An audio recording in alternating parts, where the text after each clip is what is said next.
Bien, continuando entonces con los actos definitivos e irreproductibles o con los anticipos probatorios, habíamos visto anteriormente la obligación de notificar y controlar los registros domiciliarios, los reconocimientos, las reconstrucciones, las inspecciones, el control posterior que se hacía de las interceptaciones telefónicas, porque o las pericias, porque esos actos, no obstante realizarse en etapas tempranas del proceso, tenían valor para fundamentar la decisión.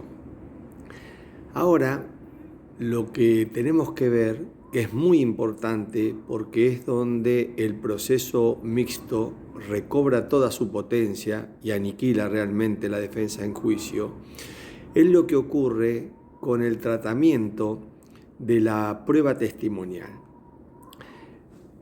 En primer lugar, lo que hay que tener en cuenta es que por qué las interpretaciones del proceso mixto todavía prevalecen.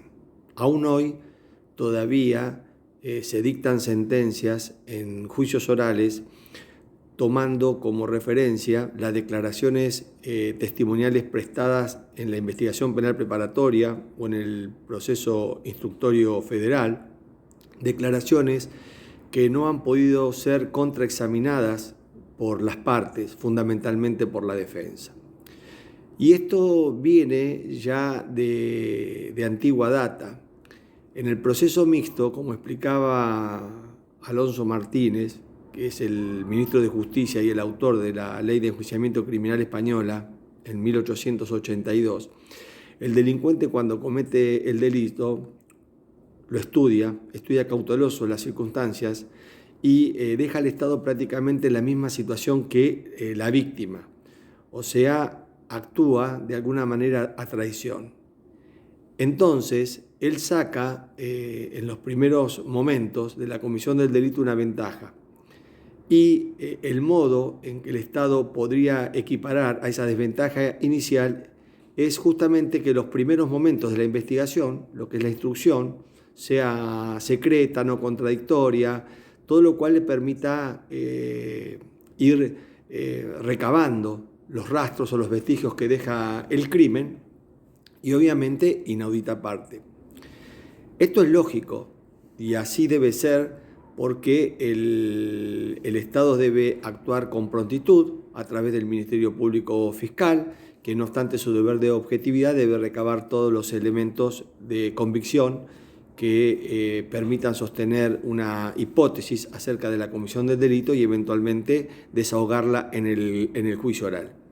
Pero lo que ha ocurrido es que la evidencia que se recoge en los primeros momentos de la instrucción, y en esto hago referencia más que nada a la prueba testimonial, luego en el proceso mixto y todavía en la regulación que tienen algunos códigos de naturaleza acusatoria, conserva un valor que desmerece a las garantías del debido proceso y de la defensa en juicio. Y esto porque cuesta mucho desvincularse de un principio firmemente arraigado del proceso penal mixto, que es el principio de la necesidad de la investigación integral de la verdad. Este principio de necesidad de la investigación integral de la verdad, o que los autores alemanes denominan principio de instrucción, obliga al juez a involucrarse con la búsqueda de la verdad. Obliga al juez a verificar por todos los medios que tiene a su alcance la verosimilitud o la existencia, la certidumbre de la existencia del hecho y de la responsabilidad del autor. Obviamente, este principio que subyace en el Código de Procedimiento Penal Federal, que viene de la Ley de Enjuiciamiento Criminal Española, que aún está vigente y que responde en esencia a los mismos principios, fue sostenido por toda una doctrina en la República Argentina, por Vélez Mariconde, por Claría Olmedo. Todos justificaron que los jueces puedan realizar medidas conservatorias de prueba, porque el objeto procesal penal es indisponible. Contra ese principio, entonces nosotros tenemos que luchar. Ese principio es el principio que tiene que ser desterrado para que comprendamos realmente cuál es el valor que tiene la evidencia recogida en la instrucción y en qué casos esa evidencia podrá ingresar al debate oral. Ya dijimos lo que pasaba con los registros domiciliarios, reconocimientos, reconstrucciones, etcétera, etcétera. Pero ahora lo que me interesa fundamentalmente es destacar qué es lo que ocurre con la prueba testimonial. El código habla de adelantos extraordinarios de prueba, de anticipos de prueba, en el artículo 274 del Código de Procedimiento de la provincia. En realidad, lo que yo quiero exponer en este punto es qué es lo que ocurre con la declaración del testigo prestada durante la investigación penal preparatoria que no comparece al debate oral. O qué es lo que ocurre con el testigo que presta una declaración en la investigación penal preparatoria en la que, por ejemplo, dice blanco y cuando comparece al juicio oral y es examinado contradictoriamente dice negro. ¿Qué es lo que ocurre cuando, por la prueba producida en el debate, por el contraexamen, esa declaración en la que dice negro se devalúa, se desmerece? ¿Podemos sostener entonces en la sentencia que el testigo dijo blanco, como lo expresó en la investigación penal preparatoria, aun cuando en esa oportunidad no pudo ser contraexaminado? Bueno, esas son las dos cuestiones fundamentales que quiero tratar en los próximos minutos. La primera, ¿qué es lo que ocurre con el testigo que presta declaración en la investigación penal preparatoria y no comparece al juicio? Los códigos de procedimiento de la provincia de Buenos Aires o el nacional dicen lo mismo, que las declaraciones testimoniales en el juicio oral no pueden ser suplidas por la prestada en la instrucción. Dice, salvo que el testigo hubiese fallecido, que estuviera inhabilitado para declarar, o que se ignorara su residencia, que no estuviera en el país, siempre que estas cuestiones se pudieran acreditar.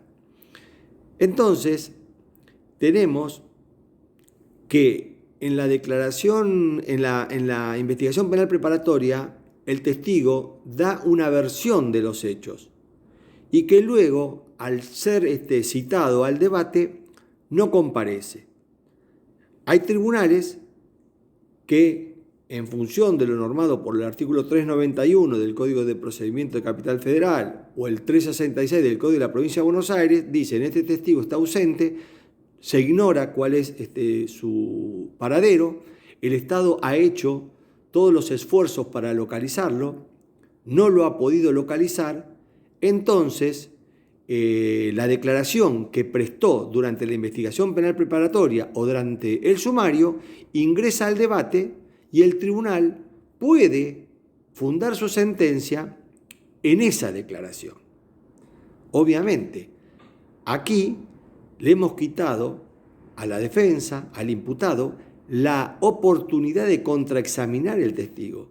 El contraexamen es el motor más importante, el invento más trascendente, dice Wigmore, porque permite poner en evidencia la falsedad, la tergiversación de la declaración testimonial. No olvidemos que el imputado tiene el derecho a interrogar al testigo de cargo, a interrogar al testigo que con su declaración lo puede llevar a prisión. Este derecho se lo reconoce el artículo 8, numeral 2 de la Convención Americana de Derechos Humanos o el 14, numeral 3, inciso E del Pacto Internacional de Derechos Civiles y Políticos. Pero estos derechos han sido desconocidos por la práctica jurisprudencial. Entonces cabe realizar otras interpretaciones acerca del alcance de los derechos que le reconocen estos convenios internacionales al imputado.